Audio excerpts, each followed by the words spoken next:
यहाँ पे बताया कोई तन दुखी कोई मन दुखी, कोई धन बिन रहत उदास, थोड़े थोड़े सब दुखी सुखी हरि को दास। संसार में कोई तन दुखी कोई मन दुखी, कोई धन की वजह से दुखी है, परंतु संसार में सुखी कौन है? हरि के दास, भगवान के भक्ति जो है सुखी हैं, बाकी सब दुखी ही दुखी हैं। इस प्रकार अब सूत जी उनके प्रश्नों के उत्तर देते हुए सबसे पहले अपने गुरुदेव की वंदना करते हैं। क्या करते हैं, क्या बोल रहे हैं? यम प्रव्रजंतम अनुपेतम अपेत कृत्यम, द्वैपायनो विरह का तराजुहाव, पुत्रेति तन्मयतया तरवो अभिनिदु, तम सर्वभूत हृदय मुनिमान तो अस्मि। सबसे पहले गुरु वंदना कर रहे हैं। क्यों कर रहे हैं? गुरु वंदना करना क्या है? यह वैदिक संस्कृति है। प्रथम अंतुम गुरु पूज्यम ततश्चै ममार्चनम। भगवान कह रहे हैं कि सबसे पहले गुरुदेव का अर्चन, गुरुदेव की पूजा करो, उसके बाद मेरा अर्चन करो। इसलिए ये वैदिक संस्कृति है, सबसे पहले गुरु की वंदना करनी चाहिए। फिर तू बता रहे कि गुरु गोविंद दो खड़े काके लागू पाई, बलिहारी गुरु आपने गोविंद दियो बताए। यहाँ पे भी बताया कि सबसे पहले गुरु की जो है हमें वंदना करनी चाहिए। यहाँ पर एक कथा आती है, गुरुदेव ने सुनाई थी। एक पक्षी होता है,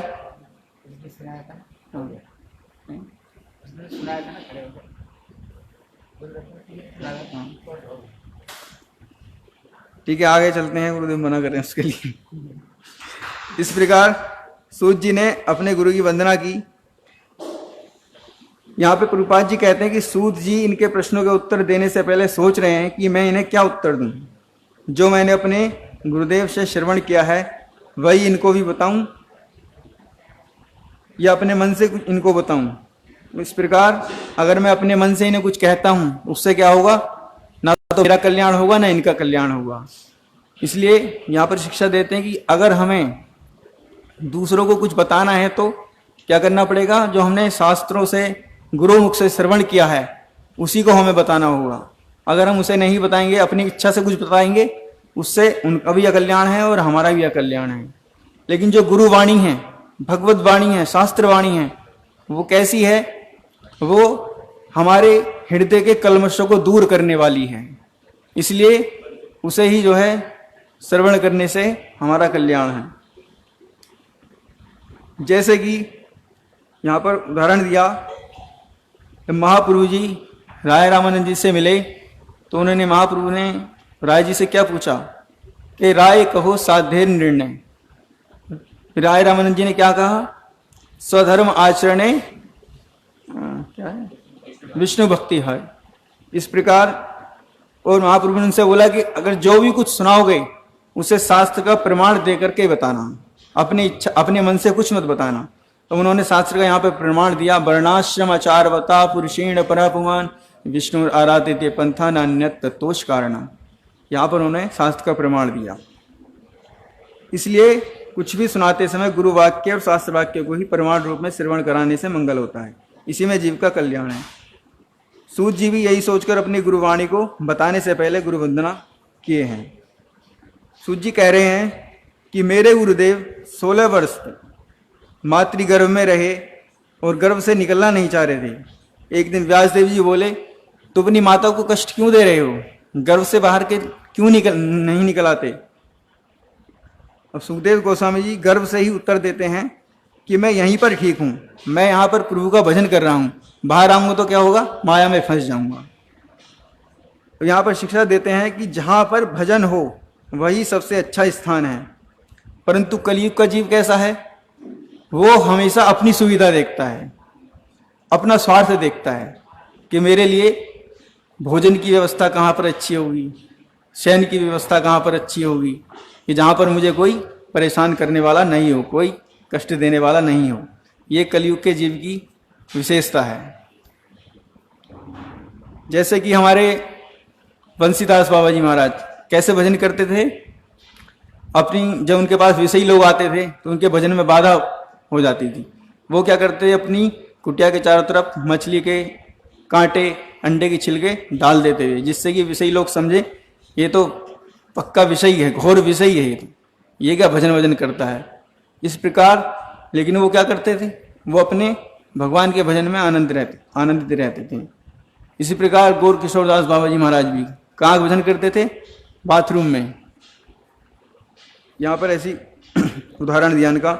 इसलिए सुखदेव गोस्वामी भी यही कह रहे हैं कि मैं घर में ही ठीक हूं, इसलिए पिताजी मैं बाहर नहीं आना चाहता।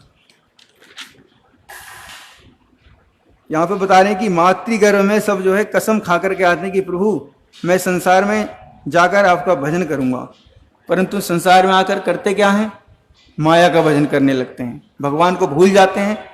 कैसे, कृष्ण भूली से जीव अनादि बहिर्मुख, अतएव माया तारे दे संसार आदि दुख।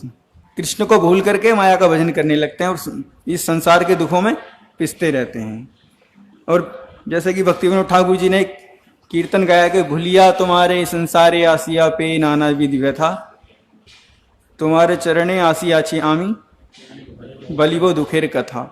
इस प्रकार उन्होंने पूरा वर्णन किया है इसमें, इस कीर्तन में, कि मैं संसार में आकर के आपको भूल गया और अनेक प्रकार के कष्ट यहाँ पर पा रहा हूँ।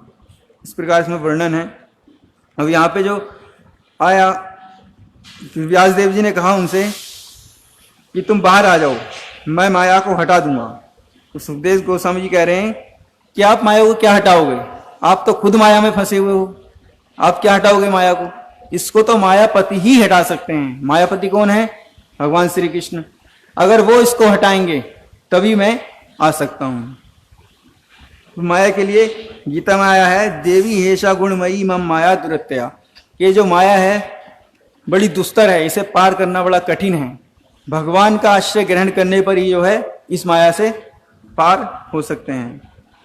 फिर क्या हुआ, स्वयं वहां पर भगवान प्रकट हुए और उन्होंने माया को कितने समय के लिए हटाया, जितने समय तक तलवार की धार पे एक सरसों का दाना टिकता है ना, उतने समय तक उन्होंने माया को हटा दिया और सुखदेव गोस्वामी गर्भ से निकलकर जंगल की ओर भाग गए उतने ही समय में, जिनका अभी कोई संस्कार भी नहीं हुआ और वो जंगल की ओर भाग गई।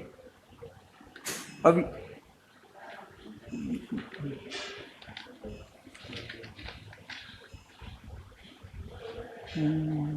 सुखदेव गोस्वामी जी कौन है, भगवान के परम भक्त हैं, परम वैष्णव हैं वो। और इनके पिताजी कौन, वेद व्यास जी। जब ये भाग गए जंगल की ओर तो विरह में कातर होकर, विरह कातर आजुहाव, विरह में कातर होकर उनके पीछे हा पुत्र कह करके दौड़ रहे हैं। वर्णन आया कि रास्ते में कुछ कन्याएं स्नान कर रही थीं, वो दौड़े जा रहे हैं, कोई तन पर वस्त्र भी नहीं है, लेकिन उन कन्याओं में कोई विकार नहीं हुआ, वो आगे निकल गए। परंतु जब ये इनके पिताजी वेद व्यास जी पीछे पीछे इनके दौड़ रहे हैं हा पुत्र कह करके, वो उनसे जब कन्या वहां पहुंचे तो उन कन्याओं से पूछा कि तुमने किसी को जाते हुए देखा है, तो उन्होंने लज्जा से बाहर आकर के वस्त्र पहन लिए और उनसे कह रही हैं, वो उनसे कह रहे हैं वेद व्यास जी कि मेरा पुत्र भी यहां से गया है निर्वस्त्र, तुमने उसे देख करके तुम्हारे अंदर कोई विकार नहीं हुआ और मुझे देख करके तुम्हारे अंदर मतलब तुमने आकर के वस्त्र पहन लिए, ये क्या है। बोले आपके अंदर जो है ये जो प्रकृत भाव मतलब जड़ भाव है ये, लेकिन वो तो किस अवस्था में पहुंचे उनको तो पता ही नहीं, उन्हें तो हमारी तरफ कोई ध्यान ही नहीं दिया, लेकिन आपने हमारी तरफ ध्यान देकर के हमें पुत्री कहकर पुकारा है। इस प्रकार कह रहे हैं। बोले वो तो उस अवस्था में पहुंचे कि उसको समझना बड़ा मुश्किल है। और नवयुवक हैं, जिनके नवयुवक कैसे, अगर सुंदर स्त्री को देख ले तो उसके अंदर विकार उत्पन्न हो जाते हैं, लेकिन वो तो ऐसे हैं कि उनके अंदर कोई विकार ही नहीं हुआ। और आप कह रहे हैं कि हम मतलब कन्या कह हमें अपनी पुत्री कह करके पुकार रहे हैं, इस प्रकार वर्णन कर रहे हैं। फिर सुखदेव गोस्वामी जी भगवान के परम भक्त हैं और जैसे परमात्मा सभी के हृदय में विराजमान हैं। यहां पर वर्णन है कि सुखदेव गोस्वामी जो हैं उस अवस्था में पहुंचे हुए हैं जो सभी जीवों में भगवान का दर्शन करते हैं, मतलब महाभागवत अवस्था में। वो वेद व्यास जी जब दौड़ रहे हैं और कह रहे हैं कि हा पुत्र, तब उनकी तरफ से, सुखदेव गोस्वामी जी की तरफ से, वो वृक्ष जहां पे वो दंगल में दौड़े, वृक्ष उत्तर दे रहे हैं कि कैसा पुत्र, किसका पुत्र। फिर आगे कह रहे हैं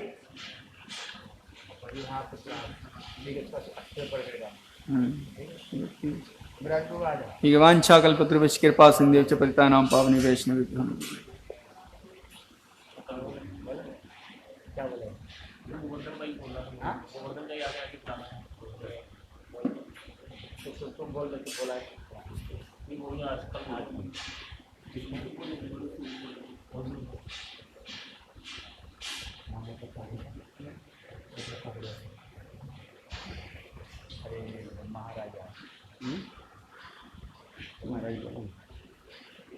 ओम ज्ञानतिमिरान्धस्य ज्ञानाञ्जनशलाकया चक्षुरुन्मिलितमेन तस्मै श्रीगुरवे नमः।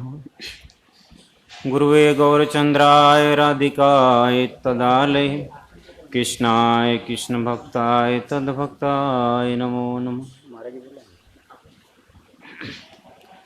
पिबन्ति भागवतात्मनः कथामृतं श्रवणपुटेषु संवृतं पुनन्ति विषयविदूषितस्यां वर्जन्ति तच्चरणसरोरुहन्तिकं।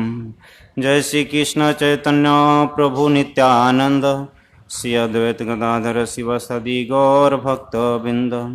हरे कृष्ण कृष्ण कृष्ण हरे हरे, हरे राम राम राम हरे हरे। सर्वप्रथम अपने गुरुपाद पद्म ओम विष्णुपाद स्त्रोत्र शतशी श्रीमद् भक्ति वेदांत माधव स्वामी महाराज के चरण कमलों में अनंत कोटि दंडवत प्रणाम करता हूँ। उपस्थित ओम विष्णुपाद भक्ति वेदांत सिद्ध गोस्वामी महाराज के चरण कमलों में मेरा यथावत दंडवत प्रणाम। उपस्थित समस्त वैष्णव भक्ति वेदांत श्रोती महाराज, समस्त वैष्णव बिंदु एवं वैष्णवों के यथायोग दंडवत प्रणाम। अभी हम लोग कल राय रामानंद जी की ज्योतिर्भाव के विषय में श्रवण किया। अभी श्रीमद् भागवतम ऐसे ही कंटिन्यू चलता रहेगा जब तक। अभी हम जहाँ तक गए थे वहाँ से आगे कंटिन्यू करते हैं।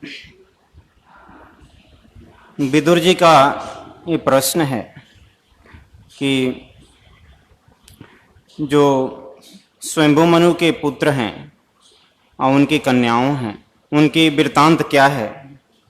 स्वयंभू मनु का जो उतानपाद और प्रियव्रत विशेष रूप से जो दो पुत्र ये सप्तद्वीपों के अधिपति बने। जनोद्वीप इसमें प्रधान है, लेकिन अन्य द्वीपों का भी यही इन्हीं का आधिपत्य था। इनकी आपने श्रवण किया है कि प्रियव्रत जो है इनके रथ के जो पहिए से ही 7 समुद्र का विभाग हुआ है। जब एक बार देखा कि सूर्य जो क्या करते हैं अपने रथ पर सवार होकर मेरु पर्वत की परिक्रमा करते हैं। सूर्य कैसे चलते हैं, बोलते हैं कि इसमें जो है देवतागण भी हैं, ऋषि लोग आगे शंख बजा के चलते हैं और इधर सूर्य जो रथ पे सवार हैं, पीछे से असुर लोग भी हैं। असुर लोग जो धक्का देते हैं, ऐसे भागवत में वर्णन है। असुर लोग पीछे से ठेलते हैं, ऋषि लोग आगे शंख बजा के चलते हैं और सबसे आगे अप्सराएं नृत्य करते चलती है। इस तरह से सूर्य जो है मेरु पर्वत की परिक्रमा करते हैं। कैसे कैसे क्रम से कितना देर में कहाँ पहुँचते हैं सब भागवत में दिया हुआ है। तो इस तरह से सूर्य जो परिक्रमा करते हैं मेरु पर्वत के, तो इनको भी इच्छा हुई कि मैं जब सूर्य एक तरफ चले जाते हैं तो दूसरी तरफ अंधकार हो जाता है। इस कारण मैं क्या करूँगा कि मैं सूर्य के समान रथ पर सवार होकर ही समस्त अंधकार कहीं नहीं हो, इसलिए सब स्थानों को मैं दिन बना दूंगा। इस कारण वो सूर्य के पीछे पीछे सूर्य के समान ही तेजवान रथ पे सवार होके ये मेरु पर्वत की 4 परिक्रमा कर ली, 7 परिक्रमा किए। इसी परिक्रमा के कारण जो उनके रथ के पहिए से जो लिख बना वही 7 समुद्र हुए। इस तरह से ये पृथ्वी सप्त द्वीपों में विभागित हो गई। इसी का आधिपत्य थे जो उतानपाद, प्रियव्रत, ये जो पहले थे। तो जो इनकी स्वयंभू मुनि के ये 3 कन्याएं थी, आकुति, देहूति और प्रसूति। आकुति रुचि प्रजापति के साथ इसका विवाह हुआ था, देहूति का कर्दम ऋषि के साथ और प्रसूति दक्ष प्रजापति के साथ। अब इसमें विदुर जी का प्रश्न है कि जो कर्दम ऋषि हैं, जो शंभु मुनि की कन्याएं जो देहूति हैं, उनका विवाह हुआ था, इसका बड़ा ही पुण्य चरित्र है। और क्या हुआ था, इसी में स्वयं भगवान कपिल रूप में अवतार ग्रहण करके जगत को बहुत ही भक्तिप्रद शिक्षा दिया है। उसमें उनकी माँ भी तर गई थी। ऐसे उपदेशों को ग्रहण करके न जाने कितने लोग जो भगवान के चरण लाभ कर चुके हैं। उस चरित्र को आप सुनाइए, ये विदुर जी का प्रश्न है। बोल रहे हैं, जब कर्दम ऋषि ने, यहाँ से मैत्री मुनि बोल रहे हैं, जबकि कर्दम ऋषि जब तपस्या किया, 10,000 वर्ष तपस्या किए, उस समय ऐसी आयु होती थी, लाखों वर्ष आयु होती थी, जिसमें जो है 60,000, 50,000 ऐसे वर्ष तपस्या करते थे जब मन को एकाग्र करते थे, कृष्ण के चरण लाभ हुआ करता था। ऐसा उस समय था। लेकिन अभी जो संभव नहीं है। अभी जो है उस समय बताते हैं कि जो प्राण था, हड्डी के अंदर जो मजा होता है, उसके अंदर प्राण निवास करता था। इस कारण हिरण्यकशिपु ने 60,000 वर्ष तक तपस्या किया, फिर भी जो है उसमें प्राण बचा रहा, वो मरा नहीं। अभी जो प्राण किसमें है? अभी अन्न के अंदर प्राण है, रोटी चावल इत्यादि है, उसके अंदर प्राण है। एक एकादशी, निर्जला एकादशी नहीं हो पाती है, क्या तपस्या होगी? तो जो अन्न सुबह बनाया जाता है, शाम को खराब हो जाता है। उसी अन्न से बना हुआ शरीर ये कैसे नित्य हो सकता है? संभव, उसी से बन रहा शरीर, तो उसी से वर्णन है कि किस तरह से एक अंश से जो है, जो अधिकांश अंश जो अन्न खाते हैं, उसका जो कुछ मार्ग ऐसा है, ये आधा भाग से ज्यादा भाग जो मल में परिवर्तित हो जाता है, मल के रूप में निकल जाता है। कुछ ऐसा अंश है जिससे हमारा जो मांस इत्यादि शरीर का विकास होता है। कुछ अंश जो है, कुछ सूक्ष्म अंश है जिससे मन बनता है। ऐसे तो जो हम अन्न पकाते हैं, अन्न जो है 4 घंटा बाद, 8 घंटा बाद खराब हो जाता है। उसी से जो शरीर बनता है, वो शरीर कैसे नित्य हो सकता है? इसलिए तपस्या उस समय के लिए थी। इस कारण जो है कर्दम ऋषि ने 10,000 वर्षों तक तपस्या किया। उस समय वो सरस्वती तट पे थे, वहीं तपस्या किए थे। उस समय भगवान ने उनको दर्शन दिया। उस समय भगवान की बहुत ही स्तुति की है उन्होंने कहा, भगवान ये जान गए कि तुम किस उद्देश्य के लिए लेकर के तपस्या किए हो। तुम्हारा जो ब्रह्मचर्य है एक सीमा तक है, इसलिए मैं तुम्हें जो तुम चाहते हो वही वरदान देता हूँ। आज के परसों यानी 2 दिन बाद जो शंभु मनु अपनी पुत्री देहूति को लेके आएंगे और साथ में रानी शत्रुपा भी आएगी और ये आपको सौंप देंगे। उसको आप उनकी पाणी ग्रहण करना, उससे ही आपकी प्रजा वृद्धि होगी। और तुमने जो पुत्र रूप में मुझे चाहा है कि आपके जैसा पुत्र प्राप्त हो, उससे आपको वो पुत्र भी लाभ होगा। अब जो है क्या हो रहा है, मनु और शत्रुपा जिस दिन भगवान ने बताया था, उसी दिन जो है अपने पुत्री देहूति को लेके वहां सरस्वती तट पे पहुंचते हैं। इधर भगवान के जब दर्शन हुआ था कर्दम ऋषि को, तो उस समय जब ऐसे इतनी भीषण तपस्या के बाद उन्होंने पुत्र रूप में भगवान को पुत्र चाहा, तो भगवान की आंखों में आंसू आ गई। उसी का आंसू जो निकला, उसी से बिंदु सरोवर बना है। जो भगवान के साक्षात आंसू से बना है वही बिंदु सरोवर है। तो उसी बिंदु सरोवर के तट पे क्या था, कर्दम ऋषि का आश्रम था। वहाँ नित्य क्रिया से निवृत्त होके कर्दम ऋषि वहाँ बैठे हुए हैं। इधर भगवान के बताए हुए दिन आ गया। उस समय शत्रुपा और मनु महाराज अपने पुत्री जो देहूती हैं उनको लेके वहाँ प्रस्तुत हुए। वहाँ कर्दम ऋषि ने बहुत ही स्वागत किया कि आप जो ब्रह्मा के पुत्र हैं और आपकी ख्याति समस्त फैली हुई है। आपके जो पुत्र उत्तानपाद प्रियव्रत हैं इनसे भी सब लोग जानते हैं कि कैसा प्रभाव है।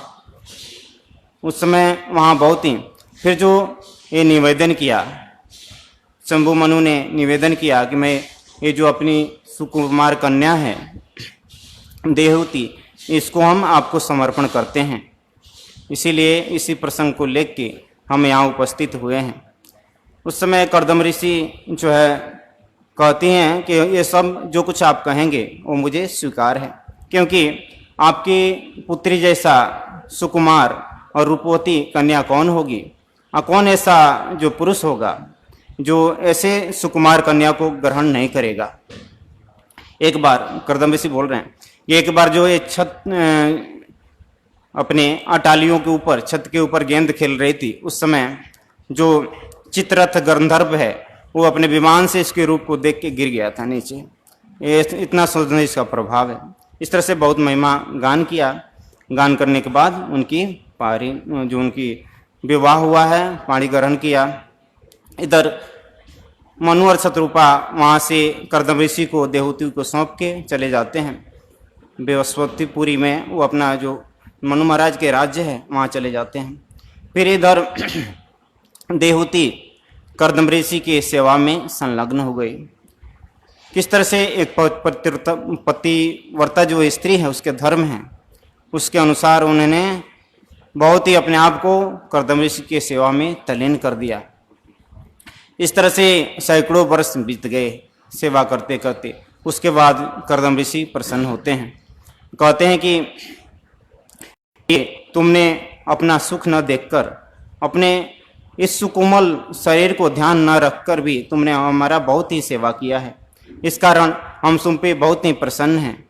इसलिए तुम्हारी जो कुछ भी इच्छा हो वो तुम क्या करो, मांग लो हमसे।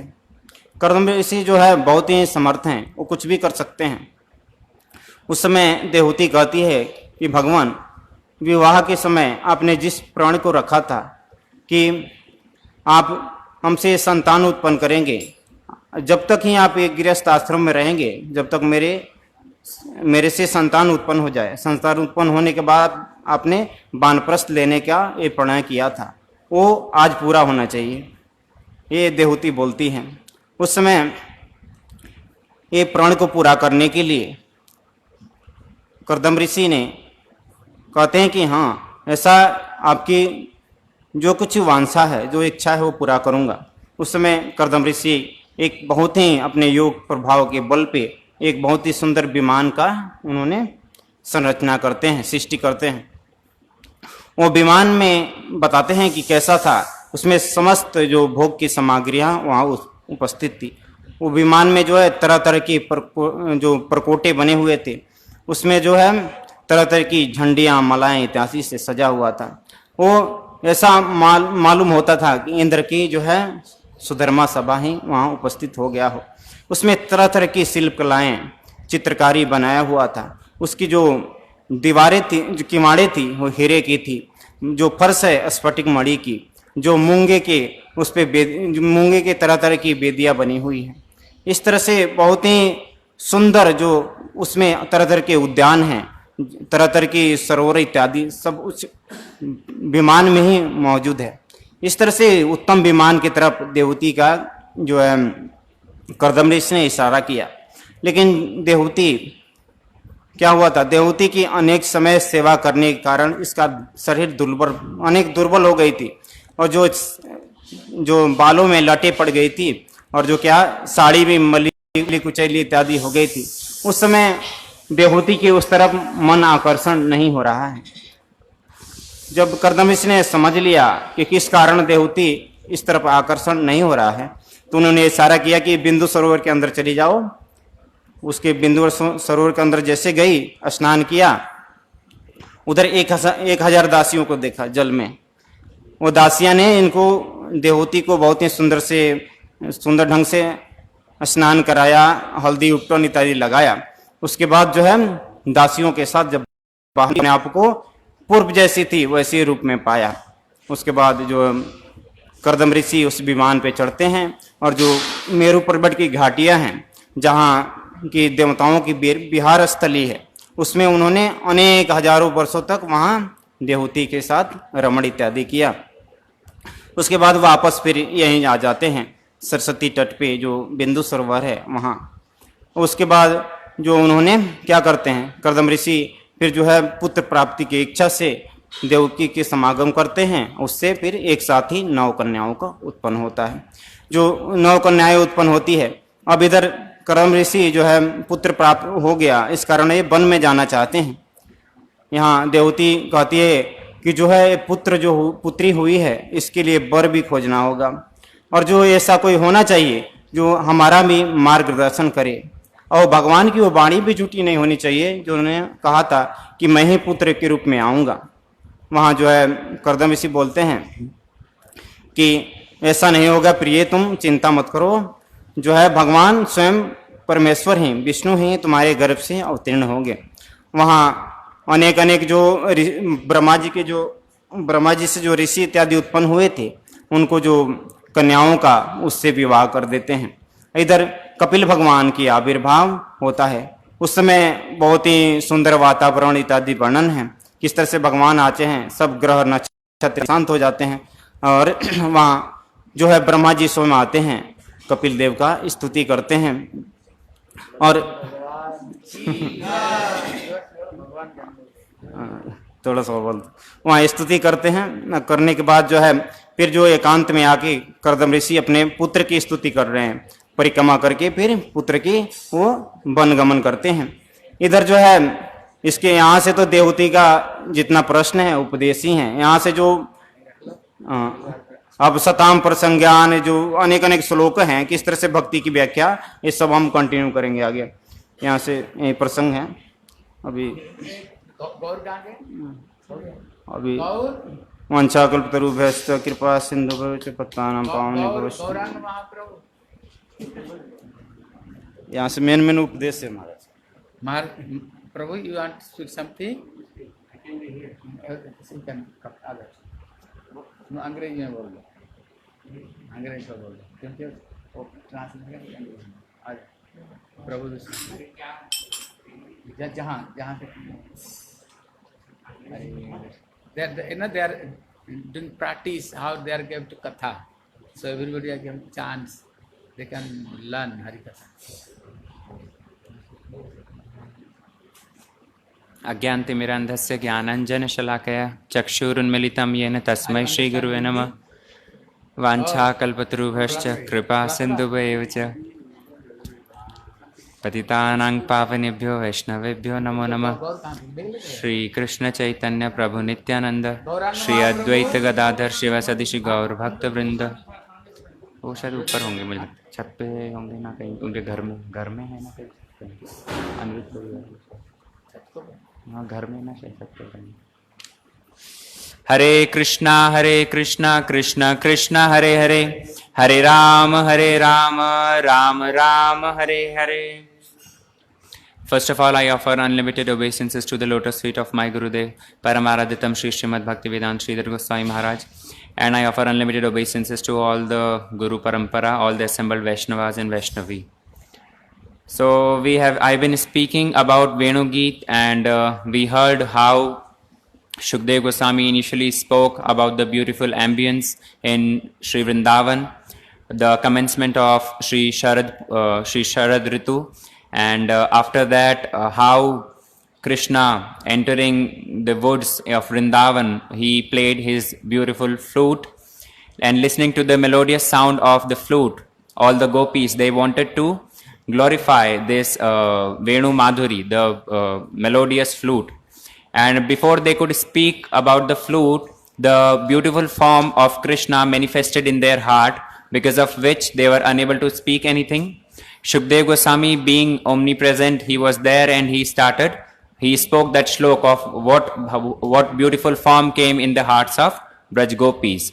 We heard the detailed explanation of Barha Pidam Natvar Vapu Karnayo Karnikaram. We heard the explanation of this shlok, how Vishnu Chakravarti Thakur Pad in the commentary explaining each word very nicely.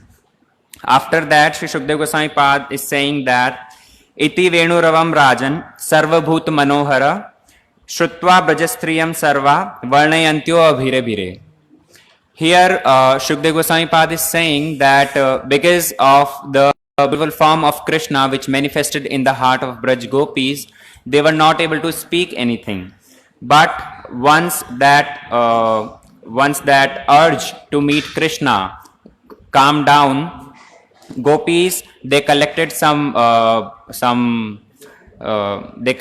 strength enough to speak something, and then they wanted to, which is why the word which has been used here, iti. Iti means once they were pacified from their kandarp veg, the urge that they had to meet Krishna, once that was little pacified, once they came back to little consciousness, that is when they started speaking.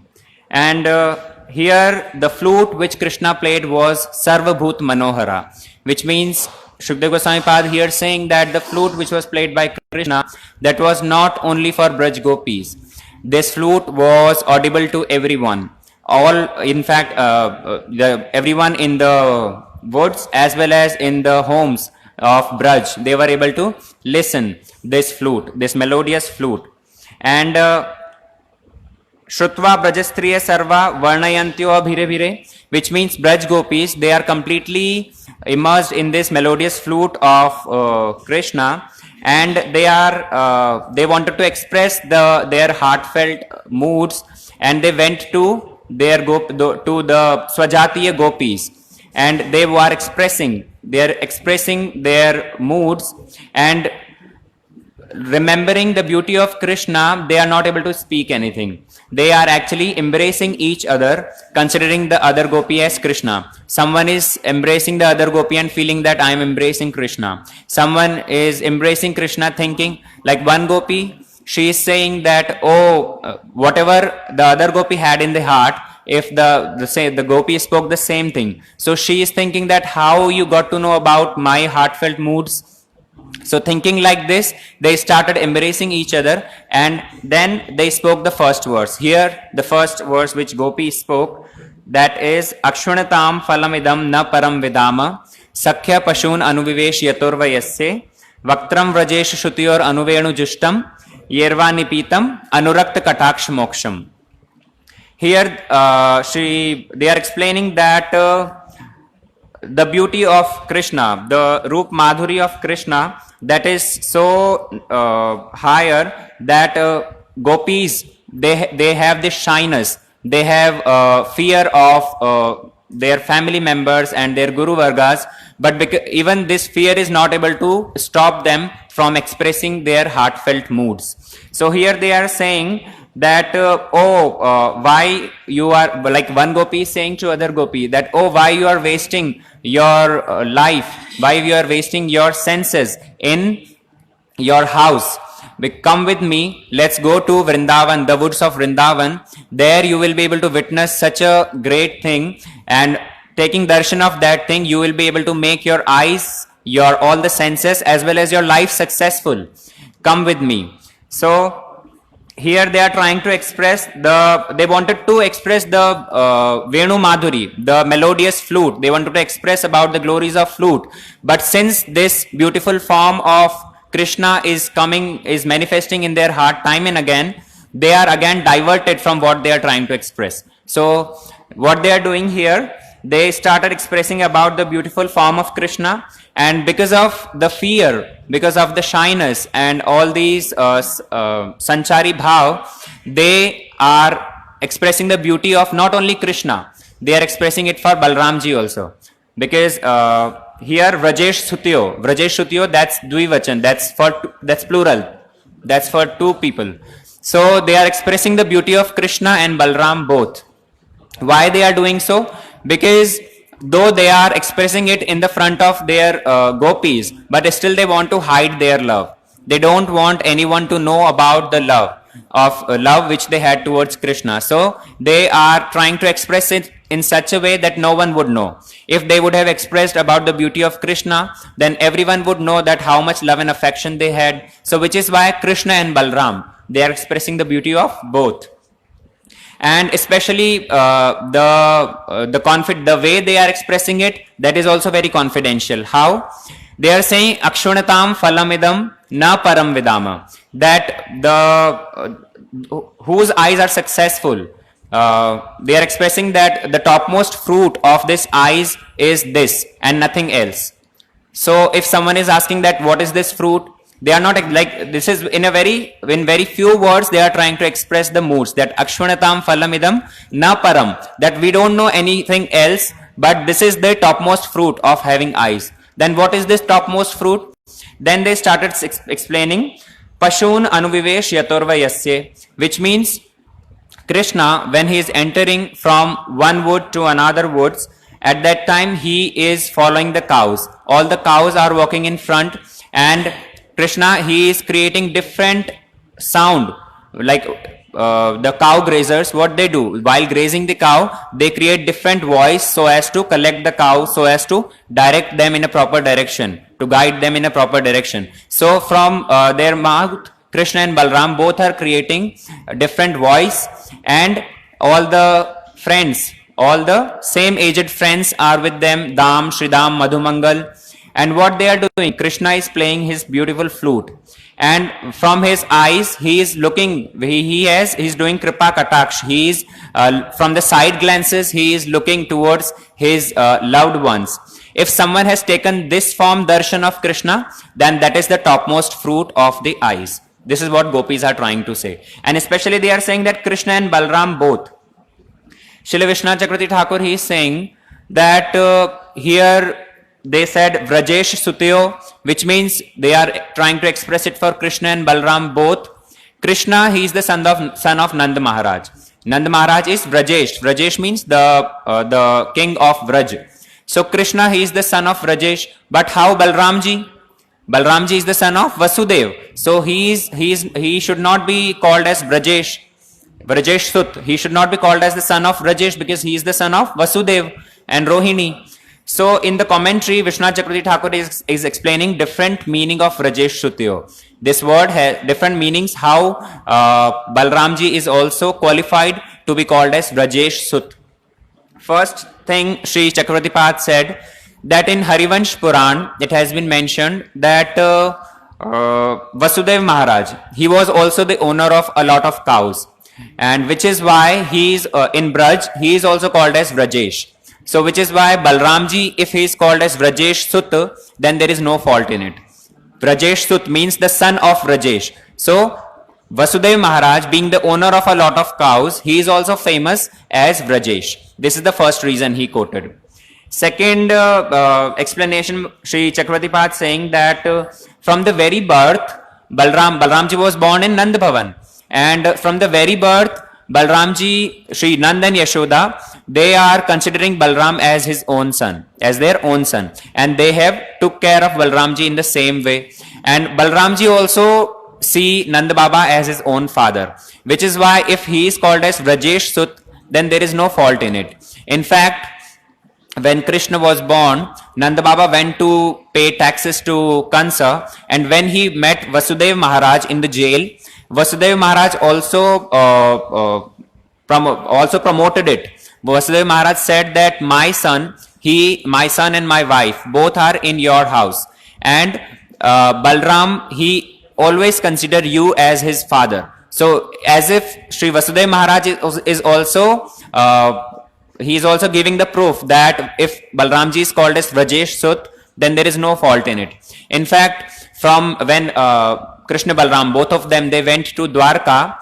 After that, when Balramji came back to Braj and he wanted to pacify all the Brajvasis, Balramji has addressed Nanda Yashoda as father and mother. So if Balramji is saying Nanda Yashoda as father and mother, calling him as Vrajesh Sut is not anywhere wrong. All these things Vishwanath Chakravarti Thakur Pad is saying in the commentary. Third explanation, he said Vaktram Vrajesh Sutyo Anuvenu Jushtam, which means amongst Ram and Krishna, Ram Krishnayo Madhye Ya Anupashatvarti. Here they are explaining that how is the view Krishna, all the cows are walking in front, and then all the sakhas, and then Balramji, and then Krishna. So amongst these two, amongst Nand and amongst Balram and Krishna, the one who is walking behind, that is, if someone is taking darshan of that Krishna, who is playing very melodious flute, then their eyes are successful. Anuvenu Jushtam means the one who is walking behind. Anupaschat Vartini. Chakravartipad is saying that the one who is walking behind and the one who is playing flute. Amongst Krishna and Balram, only Krishna is playing flute and he is walking behind. So, Shri Gopis, all the Gopis, they have this kind of mood that Krishna, who is walking in the last and he is playing flute, if someone is taking darshan of that Krishna, who by his side glances, giving love, affectionate vision to all the sakhas, if someone is taking the darshan of that Krishna, then their life is successful. This is the third explanation Chakravartipad mentioned. Then the most confidential thing, this is the mood of Braj Gopis. And especially here Chakravartipad also saying one thing, that this Venu Geet, these are the moods of Braj Gopis, and the Braj Gopis, the number of Braj Gopis there is uncountable. Somewhere it has been mentioned Shat Karod Gopi, or somewhere 300 crores Gopis. So everyone have a different mood towards Krishna. After listening to the flute of Krishna, everyone has a different mood, and expressing the mood of each Gopi is not possible. So which is why amongst the all group, the prominent Gopis like Srimati Radhika, Chandravali and all their group. So Chakravartipad and all the commentators, they have only mentioned the moods of these prominent Gopis. So what Srimati Radharani is thinking, that what Chandravali and Radharani, what is their mood? They are very eager to meet Krishna. They are very eager to meet Krishna, and when they listen to the flute of Krishna, their eagerness in fact increases. But the Gopis who are in the group of Srimati Radharani, क्या बोलते हैं? Swapaksha. The Swapaksha Gopis who are in the group of Srimati Radharani, what is their mood? Why they are eager? Here Chakravartipad is saying that all the Gopis, they become eager to meet Krishna, but the eagerness of Srimati Radharani and the eagerness of the Swapaksha Gopis is different. Radharani, Chandravali and all the Braj Gopis, they are eager to meet Krishna, but the Swapaksha Gopis, they are eager because how they can arrange the meeting of Radha and Krishna. Their eagerness is how they can make the arrangement so that Radha and Krishna can meet together. Here Chakravartipad is saying very nice thing, that a creeper on a tree, if there is a creeper nearby, a creeper will roll on the tree. It would grow up, but the leaves, the flowers of the creeper, they independently would not try to cover the tree. When the creeper is covering the tree, it is rolling on the tree, then the leaves and the flowers, they will be in the shelter of the creeper. So similarly here from Chaitanya Charitamrita, Sri Chakravartipad is quoted that Krishna saha radhikar leela je karaye, nij sukh haite hai koti sukh paye. That the meeting between Radha and Krishna, that meeting gives joy to all the Swapaksha Gopis. The Gopis, the Swapaksha Gopis, they independently do not want to meet Krishna. So Krishna saha radhikar milan je karaye, say leela je karaye, nij sukh haite hai koti gun paye. That the happiness, the satisfaction that the Swapaksha Gopis feel in the meeting of Radha and Krishna, that is in fact crore times more than independently meeting with Krishna. And they are saying that Radhar Swarup Krishna Prem Kalpalata Sakhigan Haitar Pallav Pushpa Pata. That Radharani is the prominent Gopi amongst all the Gopis in Braj. And all the Swapaksha Gopis, how are they? They are like the leaves, and the flowers of the creeper. Radharani is like Krishna Prem Kalpalata. She is the creeper. And who are the leaves and the flowers? All the Swapaksha Gopis, all the Manjaris, they are like the leaves and flowers. So Radharani has this mood that taking darshan of Krishna, who is playing flute and who is from the side glances looking at the dear ones, if someone is taking that darshan, then their life is successful. But what Swapaksha Gopis are feeling? If someone is taking darshan of Radha Krishna Yugal, then their life is successful. How Radha Krishna Yugal? Here they are explaining that Vrajesh Sutayo.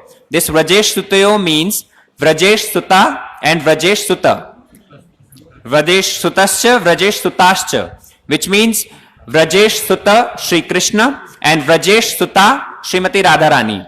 Vrajesh Suta, Nanda Baba is also Vrajesh Suta and Shri Vrishabhanu Maharaj is also Vrajesh Suta. So the son of Nanda Baba, the son of Vrajesh Suta, Shri Nanda Baba is Krishna. The daughter of Vrajesh Suta, Shri Vrishabhanu Maharaj, Shri Radharani. So if someone is taking darshan of these two together, then their life is successful. Now if someone will question that Anuvenu Jushtam, which means what about the one who is playing flute? Here the flute has also been, the story of flute has also been mentioned, that the one who is playing flute amongst the two.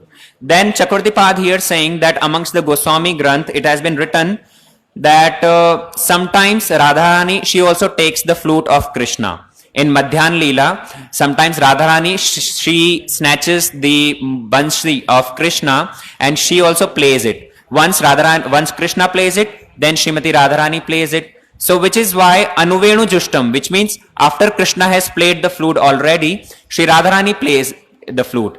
And from their loved side glances, they look at each other. So if someone is taking darshan of that beauty, someone is taking darshan of that Yugal Kishore who are looking at each other with loved side glances and they are playing flute, if someone is taken that darshan, then their eyes are successful. Akshwanatam phalam idam. That is the topmost fruit of the eyes. This is the explanation of the shlok. I tried to understand from the commentary. Vanchakalpadruvasya kripa sindhuvaya vaitanam pavanebhyo vaishnavebhyo namo namaha.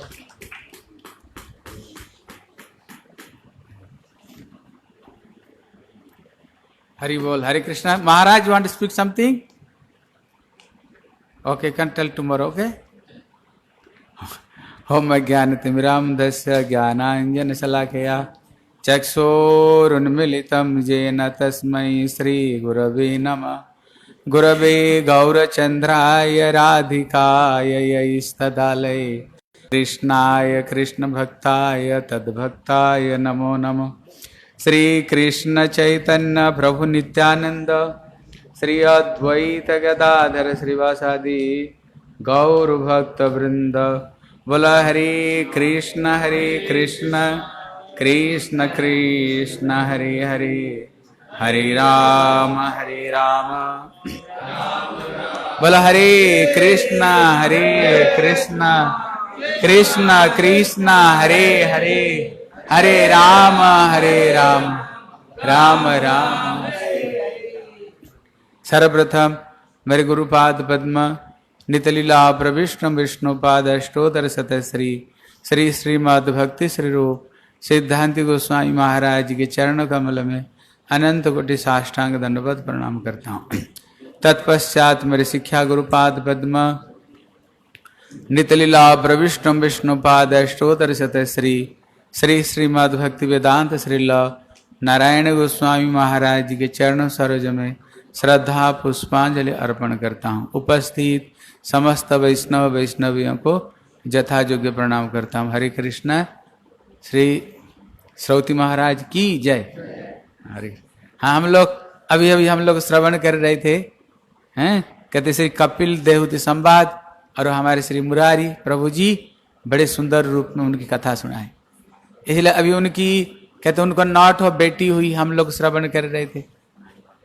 अपूर्व सुंदर, जब 9 ठो बेटी हुई, नियम है जब घर में बेटी हो सबसे पहले उनको शादी करवानी चाहिए, ये नियम है हमारी जो संस्कृति कहता है। लेकिन जिस समय श्री करदम ऋषि संन्यास लेकर के जाना चाह रहे हैं, इतने में माता देवहूति तो बड़ी दुखी हो गई। अगर ये संन्यास लेंगे तो 9 बेटियों की शादी कैसे होगी। लेकिन यहाँ पर शिक्षा देते हैं, कितना भगवान कहते हैं हमारा तरफ में 1 कदम बढ़ाओ, मैं तुम्हारी तरफ में 10 कदम बढ़ाऊंगा। इसलिए एक दिन पितामह ब्रह्मा जी करदम ऋषि से मिलने के लिए आए और उनको 10 बेटे थे। 10 बेटे में श्री नारद जी बचपन से ये बैरागी नारद जी, अभी इनकी ब्रह्मा जी को साथ में 9 बेटे और इनकी 9 बेटी हैं। बोले भैया जोड़ी तो बहुत बढ़िया पड़ रहा है। इसलिए कहते हैं शुभम शीघ्रम शुभ कार्य को जल्दी जल्दी कर देनी चाहिए। अभी उन्होंने 9 बेटियों को एक साथ में सारा घर खाली हो गया। यहाँ शिक्षा देते हैं, अगर सचमुच से अगर हम भगवान की भक्ति करें ना, हैं भक्ति करें, तो जैसे नरसिंह भगत है, उनका बेटी की बेटी जब शादी हुई ना, कृष्ण स्वयं साबरिया सेठ बनकर कृष्ण स्वयं गए। आप लोग देखे होंगे उनको, है सीरियल में, हीरे जवाहरात की झरी लगने लग गई, आकाश से बारिश होने लग गई। ठाकुर जी ऐसे शादी करवाए, इतने जोर जबरदस्ती धूमधाम से कृष्ण स्वयं शादी कराए, जिसको देख देख कर लोग आश्चर्य पड़ गए। इसलिए भगवान की भक्ति करने अगर हम चाहते हैं, कोई कहते हैं ना, अगर हम भगवान की भजन करने के लिए चले जाएंगे तो पीछे कौन देखेगा? हमारे बच्चों को कौन देखेगा? पति को कौन देखेगा? बेटों को कौन देखेगा? बोले अभी तुम मर जाओ, देखो क्या होता कि नहीं, बढ़िया होगा सबका। हम बिना कारण से ना सबका दायित्व तो अपने आप ले लेते हैं। इसलिए एक उदाहरण देता है, जब बैलगाड़ी चलती है ना, आप देखना उसको पीछे जब कुत्ता भी चलता है, वो कुत्ता क्या सोचता है, मेरे वजह से ये बैलगाड़ी चल रही है, हाँ मैं ही ये बैलगाड़ी को चला रहा हूं, हैं? लेकिन बैलगाड़ी को खींचने वाले कौन है? बैल है। लेकिन वो कुत्ता सोचता है। इसलिए जब हम भगवान की भक्ति करने के लिए जाएंगे, भगवान स्वयं उसका जो काम बाकी रह जाएगा भगवान को स्वयं करना पड़ता। बोले क्यों? बोले वो भजन करने के लिए चला गया, वो मेरा भक्ति कर रहा है। इसलिए से विश्वनाथ चक्रवर्ती ठाकुर कहते हैं, जैसे कोई व्यक्ति सारा जीवन भजन किया, ठाकुर का जीवन किसने सेवा किया है, लेकिन जब वृद्ध हो जाए, जब उसका हाथ पैर चले ही नहीं, लेकिन सारा जीवन तो उन्होंने भगवान की सेवा किया, तो उनको कौन देखेगा? ठाकुर स्वयं, विश्वनाथ ठाकुर स्वयं कहते हैं, ठाकुर जी को देखना पड़ता है, ठाकुर जी को भक्तों की सेवा करना पड़ेगा। हाँ, इसलिए उन्होंने 36 करोड़ उन्होंने कर्मकांडी ब्राह्मण को नियुक्त किए, जब मेरे भक्त सब छोड़ करके चला जाएगा उसका पीछे के काम करने के लिए। इसलिए मेन चीज है क्या समझो, हम भगवान की भक्ति ठीक से करें, भगवान की भजन को हम ठीक करनी चाहिए, पीछे की चीज हमें नहीं सोचनी चाहिए। इसलिए जब उन्होंने शादी हो गया अभी इनकी, फिर जब ये सन्यास लेने जा रहे थे, अभी श्री माता देहूती हैं, माता देहूती जब कर्दम ऋषि को उन्होंने अच्छी तरह से सेवा की उन्होंने, और उन्होंने अपना इंद्रियों को संयम करते हुए जब उन्होंने भगवान की भजन की, भगवान तो जिसको तिसको गर्भ में आने वाले नहीं, भगवान तो भक्त गर्भ में आए थे ना, सबके गर्भ में नहीं आते। इसलिए माता देहूती की भजन और उनकी निष्ठा भक्ति को देख करके भगवान स्वयं श्री कपिल मुनि रूप में ठाकुर जी स्वयं आते हैं। बोले श्री कपिल भगवान की। जब भगवान कपिल मुनि में रूप में आए, लेकिन उन्होंने भगवान से वरदान मांगा था, बोले तब तक रहूंगा जब तक मेरे घर में बच्चे नहीं हो जाए, फिर उसके बाद में भजन करने के लिए चल पड़ेंगे। अभी श्री कर्दम ऋषि भजन करने के लिए जा रहे। तो यहाँ पर श्री विश्वनाथ चक्रवर्ती ठाकुर प्रश्न करते हैं, बोले भैया भजन तुम किसको करने जा रहे हो? बोले भगवान को। बोले भगवान तुम्हारे घर में बैठे है, अपना घर की भगवान करके जंगल में प्रभु को ढूंढने के लिए जा रहे हो, घर में तो ठाकुर तुम्हारे घर में ही बैठे हैं। तब विश्वनाथ चक्रवर्ती ठाकुर यहाँ पर उन्होंने 3 कारण बताए, भगवान घर में रहते हुए भी अभी हमको भजन करने के लिए क्यों जाना जरूरत है, हैं? इसका पहला कारण बताए, कहते भगवान के प्रति कर्दम ऋषि की जो निष्ठा है, क्या निष्ठा? दास्य रस है उनका, यही स्थायी रस है, इनकी यही स्थायी रस, उनकी दास्य रस है। लेकिन अभी भगवान अभी बेटे बन करके आए, जब बेटे बन करके आए तो अभी तो भगवान को अपना बेटे रूप में देखना पड़ेगा। जब बेटे रूप में देखेंगे, उन्होंने देखा यहाँ रस का लड़ाई होना शुरू हो गया, ये रस लड़ाई हो रहा है, क्योंकि जब भगवान बेटे बन करके आए तो उनको बेटे रूप में तो देखना ही पड़ेगा, क्यों? भगवान बेटे बन करके आए। लेकिन भगवान के प्रति तो इनका नित्य दास्य रस, इनका स्थायी भाव है। देखा रस में ना बड़ा लड़ाई हो रहा है, रस में बड़ा गड़बड़ी हो रही है। कहते ये पहला कारण बताए। क्या दूसरा कारण बताए, कर्दम ऋषि को पता है भगवान तो बेटे बन करके आए, लेकिन ये बेटा हमारे पास में ज्यादा समय नहीं रहने वाले, ये भी कुछ दिन बाद में ये भी सन्यास लेकर के जाएगा। अगर भगवान बेटे बन करके आए, फिर घर छोड़ करके भगवान स्वयं अगर घर छोड़ करके हमें छोड़ करके चली जाए फिर कितने दुख की बात है, फिर कितना कष्ट होगा। बोले तुम सन्यास लेने से पहले मैं ही ले लेता हूं, तू लेने से पहले मैं ही ले लेता हूं। इसका दूसरा कारण बताए।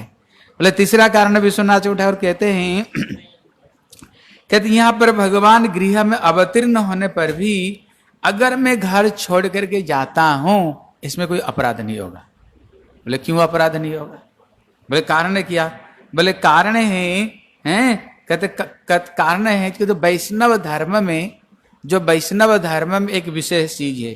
बोले क्या है? बोले भजनीय प्रभु निश्चित रूप में भजन का अधीन है। भगवान किसको द्वारा अधीन है? भजन को द्वारा अधीन। इसलिए कहते हैं ना साध्य के बगैर साधन के बगैर साध्य कभी प्राप्त नहीं होता है। इसलिए हमारी जो लक्ष्य है, हमारी लक्ष्य कृष्ण प्रयोजन नहीं, हमारी लक्ष्य क्या है? कृष्ण प्रेम धन बिना दरिद्र जीवन, दास करी देह मरे कृष्ण प्रेम धन। महाप्रभु कहते हैं ना, महाप्रभु क्या कहते हैं? कृष्ण प्रेम के बगैर जो जीवन है ये दरिद्र है। इसलिए हमें क्या करो? दास करी देह मरे कृष्ण प्रेम धन। हमें अपना दास बना करके हमें क्या दो? हमें भगवान की प्रेम को हमें प्रदान करो। मुख्य हमारी प्रेम, भगवान हमारी प्रयोजन नहीं है, हमारी मुख्य है क्या? प्रेम। बोले कारण इसका मतलब क्या है? बोले इसका मतलब है अगर तुम्हारी हृदय में प्रेम है, प्रेम का दो लक्षण बताया। क्या दो लक्षण है? सांदर नांदा विशेष आत्मा श्री कृष्णा कर्षणी चसा। ये प्रेम का रूप गोस्वामी इसका दो लक्षण कहते हैं। पहला लक्षण है जैसे दूध को गर्म करते करते करते करते इसमें क्या होता है? और राबड़ी बन जाती है। और राबड़ी कितने स्वाद लगता है। खाए हो राबड़ी? सबके सब कौन कौन खाए? हाँ, राबड़ी कितना सुंदर है। हाँ, इसलिए कहते हैं जब हृदय में प्रेम आ जाए ना, इसका फल क्या है? कहते प्रतिपदम पूर्णामृता आस्वादनम है। इसलिए अगर प्रेम आ जाएगा प्रति पद में उसको एक नई नई आनंद की प्राप्ति होता है, नई नई आनंद की है उसको प्राप्त होता है। दूसरा क्या है? बोले श्री कृष्णा कर्षणी चसा। प्रेम का लक्षण है जैसे फूल खिलने पर, विश्वनाथ ठाकुर कहते हैं ना माधुर्य चैतन्य में, जैसे फूल खिलने पर कहते ये फूल भौरा को पास में नहीं जाता है। भौरा क्या करता है? भौरा ये फूल को पास में आकर के उसकी मधुओं का आस्वादन करता है। उसी तरह हृदय में जब भगवत भक्ति प्रकट हो जाएगा, इसलिए जब ध्रुव जी ने भगवान को भजन की, जब भजन की इतने में भगवान वैकुंठ में जैसे कोई यात्रा देखने के लिए जाते हैं ना, कोई नाटक देखने के लिए जाते हैं, क्या करते हैं? बढ़िया कपड़ा फुपड़ा पहन करके सज धज करके, हाँ हम सज धज करके जाते हैं। अभी ठाकुर जी वैकुंठ में बड़े सुंदर कपड़े पहन कर सज धज कर रथ में बैठ करके आना चाह रहे थे। वैकुंठ में पूछा प्रभु कहाँ जा रहे हो? बड़े सुंदर सज धज करके भगवान क्या बताए? बोले मैंने ध्रुव जी को दर्शन करने जा रहा। दर्शन देने नहीं जा रहे थे, दर्शन करने जा रहे थे। इसलिए प्रहलाद को दर्शन करने के लिए कौन आए? नरसिंह देव आए। इसलिए अगर तुम्हारे हृदय में भक्ति प्रकट हो जाएगा ना, इसलिए जैसे ये गोपियां कृष्ण को पास में नहीं जाते थे। कृष्ण क्या करते थे? गोपियों घर में आकर के रोज रोज मक्खन चोरी करते थे, रोज रोज मक्खन चोरी करते थे ना गोपियां। इसलिए गोपियां कृष्ण के घर में नहीं, कृष्ण गोपियों के घर में आते थे। कहते उसी तरह जब हमारे हृदय में भक्ति प्रकट हो जाएगी, हमें भगवान को पास में जाने का जरूरत नहीं, भगवान हमारी पास में आएंगे। जैसे श्री मदन मोहन जी सनातन गोस्वामी को क्या बोले? बाबा मेरे को साथ में ले चलो। बोले क्या करोगे? यहाँ तो चकाचक भोजन कर रहे हो, हैं बढ़िया खिचड़ी खा रहे हो, कभी मक्खन खा रहे हो, कभी राबड़ी खा रहे हो, यहाँ तो बढ़िया बढ़िया चकाचक भोजन कर रहे हो, तो मेरे साथ में क्यों जाओगे? इसलिए जानते हो मैं क्या खाता हूँ? मैं तो 2-4 घर से थोड़ा चून मांग करके ले आता हूँ और टिकिया बना कर बगैर नमक से, हाँ बगैर नमक के, हाँ आग में सेक करके खा लेता हूँ। और तुम्हारे पिताजी का 9 लाख गैया था, लेकिन तभी तेरा पेट नहीं भरता था, तभी तू घर घर में चोरी करके खाता था। इसलिए भैया यहीं पर रह रहे हो, यहीं पर बढ़िया से रहो, यात्रा में जाने का जरूरत नहीं। बोले बाबा तू जो दोगे मैं खा लूंगा, लेकिन तू मेरे को साथ में ले चलो, बोले उठा कर नहीं, चल कर ही जाना पड़ेगा। बोले कोई बात नहीं, चल चल कर चले जाऊंगा। इसलिए मथुरा से मदन मोहन क्या किया, चलते चलते कहां पर चले आए, और क्या खाने देते थे, बास और टिकिया बगैर नमक के। कारण क्या है, अगर हृदय में भक्ति प्रकट हो जाए ना, भगवान भक्तों का हृदय में जो भक्ति है, भगवान उसको आस्वादन करते, ठाकुर जी उसको आस्वादन करते हैं। इसलिए यहाँ पर विश्वनाथ ठाकुर कहते हैं, कहते भजनीय प्रभु निश्चिंत रूप में भजन का ही अधीन है। इसलिए जिस समय ध्रुव जी ने भजन कर रहे थे तब वैकुंठ से रथ आया लेने के लिए, लेकिन ध्रुव महाराज झट जाकर बैठ नहीं गए, क्या कर रहे थे, परिक्रमा किया, सब कुछ का पहले भजन कर रहे थे ना, रथ आता, रथ वही इंतजार किया। उन्होंने पहले जाकर रथ में नहीं बैठ गए और वो भजन करते रहे। जब उनकी भजन खत्म हुई, समाप्त हुआ, फिर जाकर के बैठे। इसका शिक्षा है, मेन है भजन, भक्ति। जिसका भक्ति जितने दृढ़ रूप में भक्ति होगा ना, बस भगवान स्वयं वो भक्ति को द्वारा ही भक्ति वश पुरुष, भगवान भक्ति के द्वारा वशीभूत हो जाते हैं। इसलिए ऐ जन्य भजनीय पदार्थ है ते भजन बेसी आग्रह करा उचित। यहाँ क्या बता रहे, हाँ, इसलिए यहां पर कह रहे हैं, इसलिए भजनीय पदार्थ हैते हैं, जैसे हम कृष्ण को भजन कर रहे हैं, कृष्ण को हम भक्ति कर रहे हैं, लेकिन बेसी आग्रह किस में करनी चाहिए हमें, अपना साधन भजन पर, अपना हरिनाम पर, अपना ठाकुर की सेवा के ऊपर में, ठाकुर को सेवा में, ठाकुर को नाम में, ठाकुर जी की भक्ति में ज्यादा जोर उसमें दो, भगवान में नहीं, ज्यादा अपना भक्ति में जोर देनी चाहिए, है उचित। इसलिए बेसी आग्रह करा उचित। ऐ जने अष्टजाम दिवरात्रि निर्जने निर्विवादे भजन करते इच्छा करी। इसलिए श्री करदम ऋषि किस लिए चले गए, कारण क्या, बोले कारण है इसलिए अष्टजाम है, अष्टजाम 8 जाम 24 घंटा अष्टजाम, दिन रात्रि हम क्या करेंगे, बगैर निर्विघ्न में, हैं, कोई बाधा विपत्ति नहीं होगा, उसमें निर्जन में बैठ कर क्या करूंगा, बस भजन में डूबा रहूंगा, ठाकुर जी की भक्ति में डूबा रहूंगा। भगवान घर में बैठे हुए छोड़ करके भजन करने के लिए जा रहे हैं।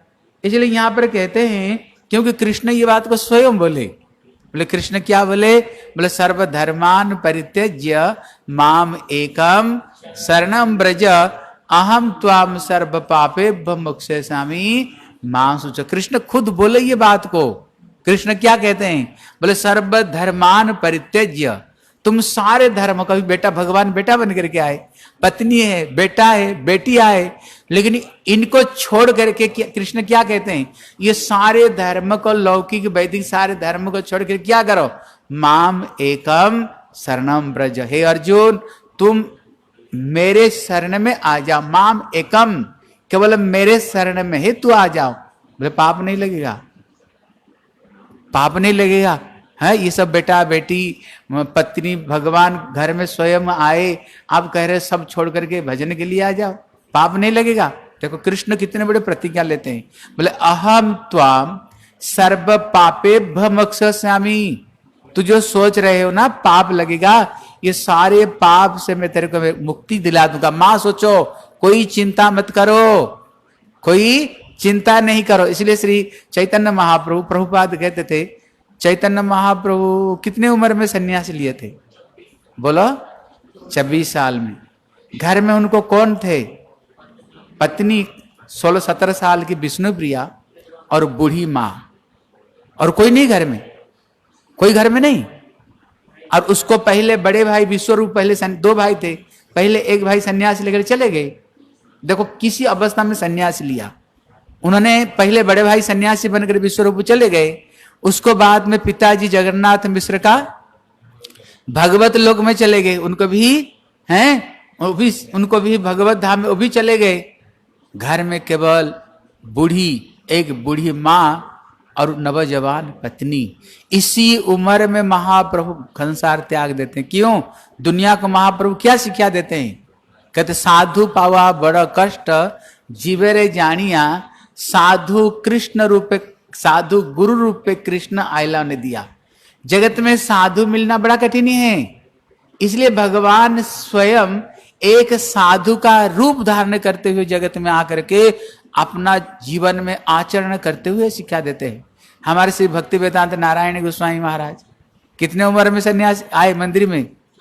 वो भी 26 साल में। किसको छोड़ करके? पत्नी को। कितने बच्चे थे?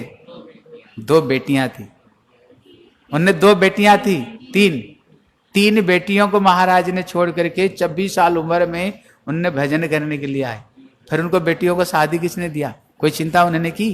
बढ़िया बढ़िया बढ़िया इसलिए उन्होंने बढ़िया बढ़िया घर में बेटियों की बढ़िया बढ़िया घर में शादी हो गई। इसलिए भगवान कहते हैं अगर तू मेरे ऊपर निर्भर करोगे ना, मेरी सेवा करोगे ना, पीछे का जो काम रह जाएगा मैं स्वयं कर लूंगा। इसलिए कोई चिंता मत करो।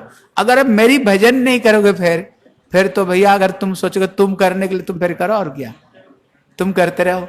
अगर तुम मेरे ऊपर छोड़ दोगे, मेरी भजन करोगे, फिर मैं क्या करूंगा? सारे पीछे का काम को मैं कर लूंगा। इसलिए यहाँ विश्वनाथ चक्रवर्ती ठाकुर कहती है कृष्ण स्वयं ये बात को बोले सब छोड़ कर तुम मेरे शरण में आने पर सारे पाप को मैं तुमको मुक्ति कर दूंगा। भगवान स्वयं ये बात को स्वयं बताए। इसलिए अगर भगवान की आदेश को मैं पालन करता हूं कोई इसमें दोष नहीं लगेगा, इसलिए सही है। इसलिए उन्होंने क्या किया? भजन करने के लिए चले गए। जब चले गए अभी घर में कौन रह गए? माँ और बेटा। कहते यहां पर कहते हैं देखो ये जो भक्ति एक जो ज्ञान है महत्व, ये भक्ति का ज्यादा महत्व है, ज्ञान का ज्यादा महत्व है। क्यों? नियम क्या है? बेटे का उपदेश कभी मां लेती है कि माँ की उपदेश बेटा ग्रहण करता है? अगर बेटा कुछ माँ को बोल जाएगा, माँ के कान बोल दिया तू मेरे को बोलोगी, मेरे को उपदेश देगा तुम, हाँ तुम मेरे पेट से जन्म लिया और मेरे सामने जन्म लिया, तुम मेरे को उपदेश दोगे। लेकिन ये जो ज्ञान है ना, भक्ति ऐसे की चीज है जिसके अंदर में ये भगवत भक्ति उदय हो जाए ना, जगत में सर्व पूज्य वही हो जाता है। जगत में उसको सब पूजा करने लग जाते हैं। इसलिए यहाँ पर स्वयं माँ अपना बेटे को पास में आती है। बेटे को पास में आकर के हाथ जोड़ करके, जानती है मेरा बेटा भगवान है, तो जान करके यहाँ पर माता देवती आकर के उनको प्रणाम करती हैं। क्योंकि नियम किया है तद्विधि प्रणिपातन परिप्रश्न। यद्यपि बेटा है लेकिन माँ क्या कर रही है? उसको प्रणाम कर रही है। प्रणाम करते हुए परिप्रश्न करके कह रहे भगवत तत्व को जिज्ञासा करती है, बेटा बता मेरे उद्धार कैसे होगा, संसार से कल्याण। उसको पहले भी माता देवती ने जब कर्दम ऋषि को उन्होंने बताए, कर्दम ऋषि भी जब उन्होंने बोले संसार से हमें मोक्ष कैसे मिलेगी, संसार का बंधने से मेरे को उद्धार कैसे होगा, उसी समय भी भगवान श्री कर्दम ऋषि भी माता देवहूति को संसार से कैसे उद्धार होगा बहुत अच्छी बात बताई। क्या बोले नेहजत कर्माय धर्माय न विरागाय कल्पते न तीर्थपद सेवाय जीवन्नपि मृत ही स। ये स्वयं कपिल देव अपना पत्नी को देवहूति को कह रहे, बोले माँ, बोले न नेहजत कर्माय धर्माय। अगर हम जब कोई कर्म करते हैं, अगर वो कर्म किसी धर्म के लिए अगर वो उपलक्ष्य नहीं करता है, फिर कर्म क्या होगा? इसलिए कृष्ण कहते हैं ना यज्ञार्थात कर्मन अन्यत्र लोक अयम कर्म बंधन तदर्थ कर्म कौन्तेय मुक्त संग समाचरेत। अगर वो कर्म अगर भगवान के उद्देश्य में नहीं हो, कर्म अगर भगवान के उद्देश्य में नहीं हो, कर्म का फल क्या है? कहते कर्म का फल बंधन है। इसलिए जत करोसी जत स्नासी जत जोहसी जदासी जत तपस्वी कौन्तेय तत्पुरुष। इसलिए कहते नेह जत धर्माय कर्माय न जत कर्माय धर्माय।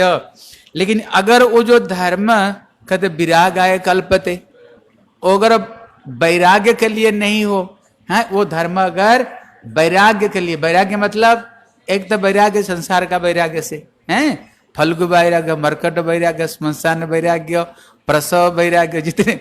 इसलिए कहते अगर वो धर्म अगर ये संसार की विरक्ति के लिए नहीं हो, और वैराग्य मतलब विशेष पूर्वक ठाकुर जी के चरण में अनुराग प्रेम के लिए अगर नहीं हो, कहते अगर वो वैराग्य है, अगर ये वैराग्य न तीर्थपद सेवाई, तीर्थपद योर नेम कमिंग हियर है ना, तीर्थपद मतलब तीर्थ जिनकी चरण में रहते हैं, किसकी चरण में? ये तीर्थ ठाकुर जी के चरण में रहते हैं, तीर्थपद है। इसलिए कह रहे अगर वो वैराग्य अगर तीर्थपद के लिए भगवान के लिए नहीं होना, कहते वो व्यक्ति जीवित रहते हुए भी वो व्यक्ति मरा है। इसलिए अगर हम जो कुछ करते हैं, वैराग्य भी करते हैं, जो कुछ करते हैं, उसका लक्ष्य क्या होनी चाहिए? भगवान की चरण की सेवा, भगवान की चरण की भक्ति के लिए, उनकी प्रेम के लिए ही सब कुछ होनी चाहिए। अगर उनकी के लिए अगर कोई चीज नहीं होता है, वो सब के सब बेकार, उसकी कोई महत्व नहीं। इसलिए उन्होंने स्वयं कपिल देव अपना पत्नी को कह रहे, बोले अगर तुम ये भव बंधन से उद्धार होना चाहते हो, क्या करो? जो कुछ करो ठाकुर जी के लिए ही सब कुछ किया करो। तब यहाँ तो श्री कर्दम ऋषि अपना पत्नी को बोले, लेकिन यहाँ पर श्री कपिल मुनि अपना माँ को कह रहे हैं। क्या कह रहे हैं? बोले चेत खल्लो बंधाय, इस श्लोक जो याद करना, इसको ये मैंने श्लोक है, ज्यादा श्लोक नहीं, ये मैंने श्लोक याद करना। बोले चेतो खल्लो बंधाय मुक्तये चात्मनमतम गुणेशु सक्त बंधाय रतम बा पुंसी मुक्तये। यहाँ पर कह रहे हैं ये जो चेत है, चेत मतलब हमारे जो ये मन है, कहते यही मन ही जीवात्मा का खल निश्चित रूप में यही बंधन का कारण और यही मुक्ति का कारण। सब कुछ मन का खेल है, सारे कुछ मन का ही खेल है, सारे मन का खेल। इसलिए 10 इंद्रियां है, लेकिन राजा कौन है? मन है। मन अगर बोलेगा भैया कथा में बैठो, कथा सुनो, सारी इंद्रियां बैठेगी। अगर मन बोलेगा अरे जरूरत नहीं, चल छतों के ऊपर घुमाते हैं, नहीं तो चक्कर लगा कर कहीं आते हैं, चलो गोलगप्पे और नहीं तो टिकिया, ब्रेड पकड़ा टिकिया खा कर आते हैं, बर्गर। हाँ इसलिए देखना सारी इंद्रियां, इसलिए सारी इंद्रियां क्या करेगी? सारी इंद्रियां उधर चली जाएगी, हैं? अगर ये मन को बोलो भैया भजन करो, हरि नाम करो, ये मन भजन में बैठा। इसलिए प्रभुपाद कहते हैं भैया सवेरे उठो, अपना जूती लो और अपना जूती से मन को 100 बार पीटो, ये मन को 100 बार मारो। बोले कारण किया?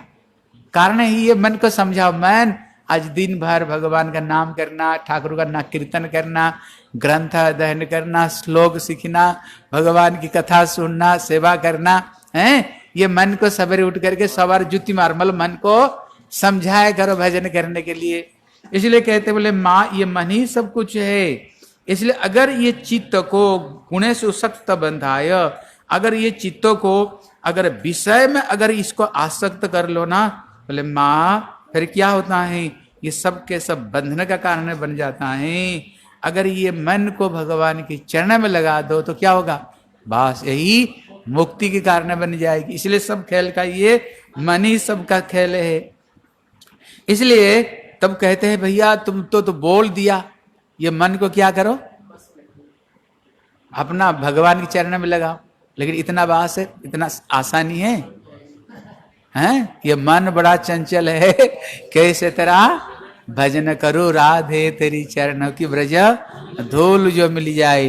भैया ये मन इतने सहज नहीं, ये मन को भगवान की चरण में लगाओगे इतने आसान। कहते वायु रे व सुदुष्करम, द्वापर युग में अर्जुन खुद कह रहे हैं चंचल ही मन कृष्ण प्रमाथि बलवत दृढ़म तस्या अहम निग्रह मन्य वायु रे व सुदुष्कर। वायु को रोका जा सकता लेकिन मन को नहीं रोक सकते हो, है? मन इतना चंचल, क्या करनी चाहिए? तब यहाँ पर कहते बोले प्रसंगम अजरम पासम मात्मन कवयो विदु साइब साधु स्वीकृत्य मोक्षदार मपावृतम। यहाँ पर अच्छी बात कह रहे हैं। कहते माँ अगर ये मन को भगवान की चरण में लगाना अगर चाहते हो, क्या करो? है करो प्रसंगम अजरम पासम। इसलिए कहते कवयो विदु, कहते ये कवि लोग क्या कहते हैं? आसक्ति ही जीवात्मा का दृढ़ बंधन है। ये आसक्ति मैंने वस्तु है, हैं? ये जो आसक्ति सब कुछ ये आसक्ति के ऊपर में निर्भर करता है। इसलिए आसक्ति जहां करेंगे, जैसे भरत महाराज जी भजन कर रहे थे लेकिन आसक्ति कहाँ हो गया था? हिरण का प्रति। फिर मरते मरते क्या हुआ?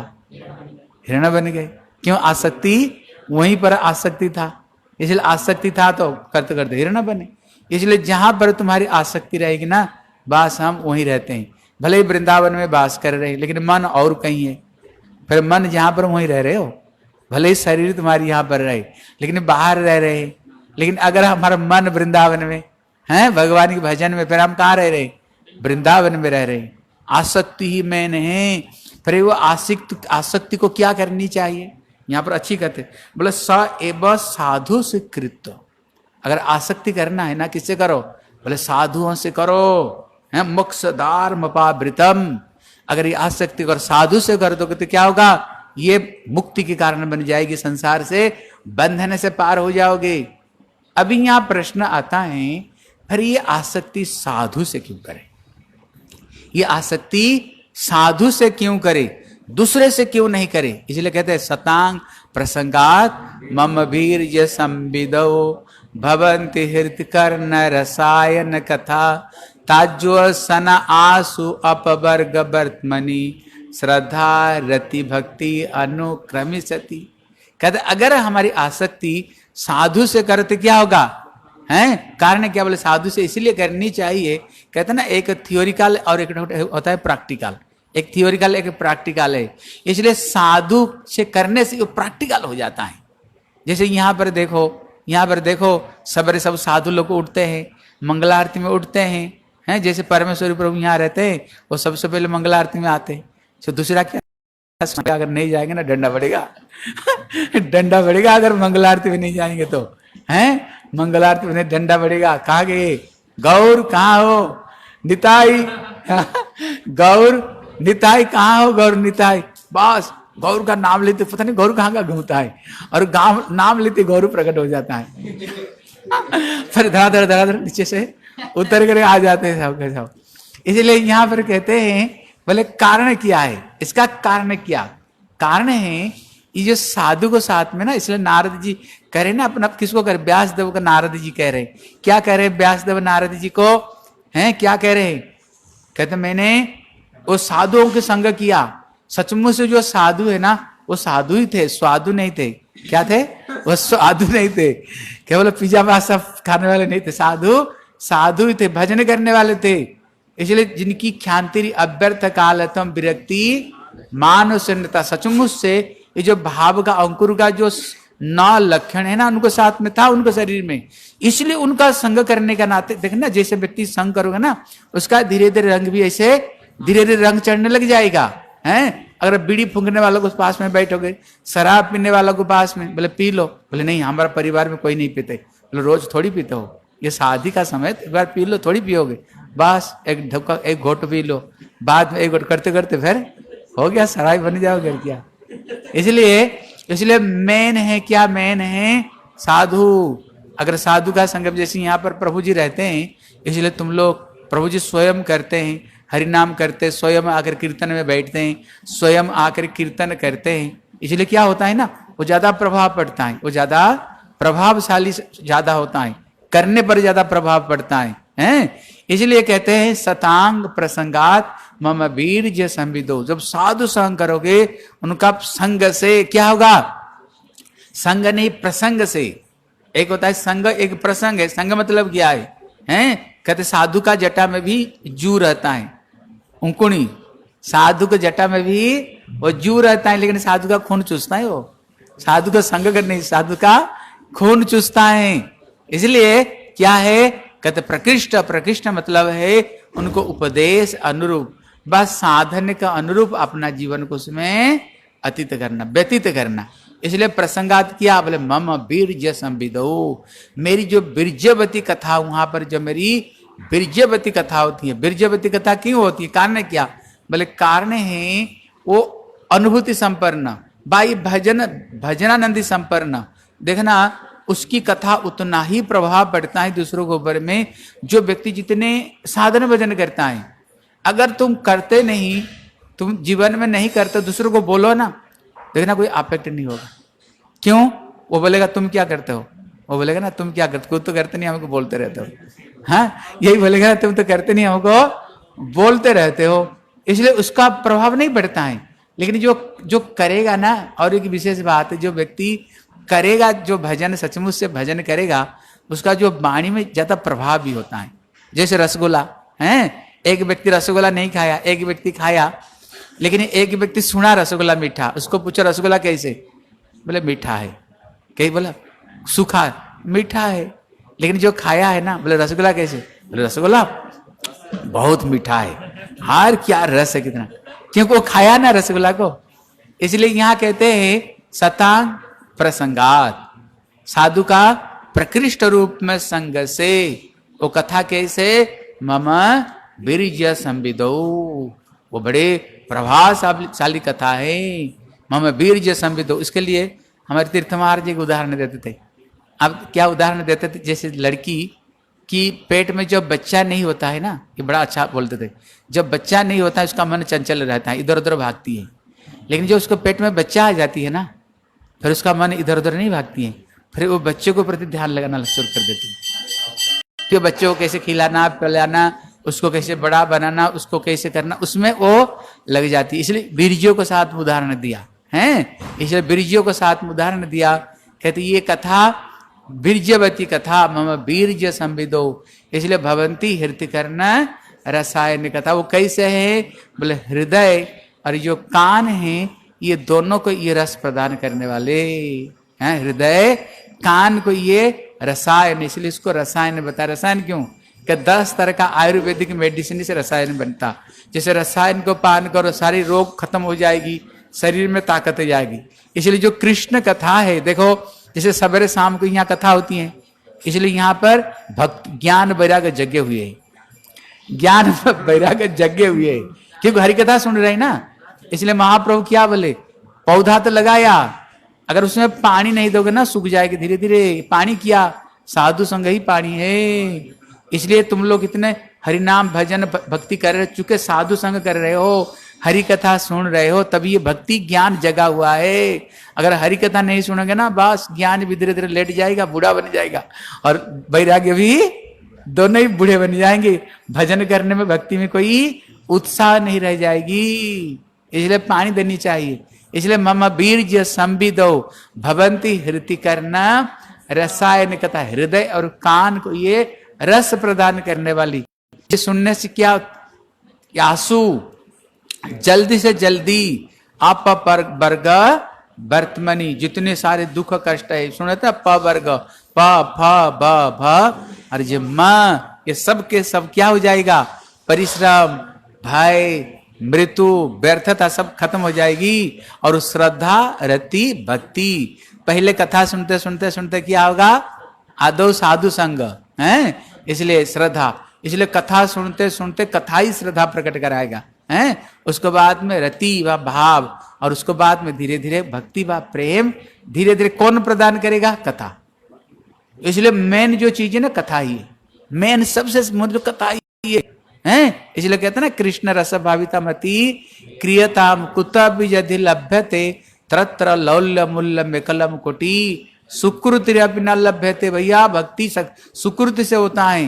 कहते भैया करोड़ सुकृति से जो चीज हो नहीं सकती, वो ऐसे अगर साधु संग मिल जाए, श्रेष्ठ साधु संग मिल जाए तो गुरुदेव कहते थे कैसे, गुरुदेव कहते थे जैसे रसगुल्ला जैसे गुलाब जामुन जैसे सिराप में सिराप ये होता ना, सिरा में डूबो दो, क्या चाशनी में डूबो दो, उसका कण कण में क्या होता, रस कण कण में चली जाती है। इसलिए गुरुदेव उदाहरण देते थे, ऐसे अगर भक्त जिनकी कण कण में राधा और कृष्ण महाप्रभु समाये हुए, अगर ऐसे भक्त का संग मिल जाएगा ना, बस बेड़ा पार करने के लिए ज्यादा समय नहीं लगेगी, जल्दी जल्दी। इसलिए भगवान कह रहे, बोले माँ क्या करो, साधु संग करो। फिर माँ प्रश्न करती है, बेटा तू तो बोल दिया साधु संग करो, लेकिन साधु को तो पहचानना भी बड़ा कठिन है ना। साधु को हम क्या जानते, बड़े बड़े मोटे मोटे तिलक, गले में मोटा मोटा माला पहने हो, दर्शनधारी हो, तब इसको साधु मानते। लेकिन उसका तो कुछ गुण भी तो होनी चाहिए, कुछ उसकी लक्षण भी तो होनी चाहिए, तब भगवान उसकी लक्षण बताएंगे। फिर कल हम सुनेंगे उनका लक्षण, भगवान अपना भक्तों का क्या लक्षण कहते हैं। बोले वांछा कल्पतरुभ्यश्च कृपा सिंधुभ्यश्च पतितानां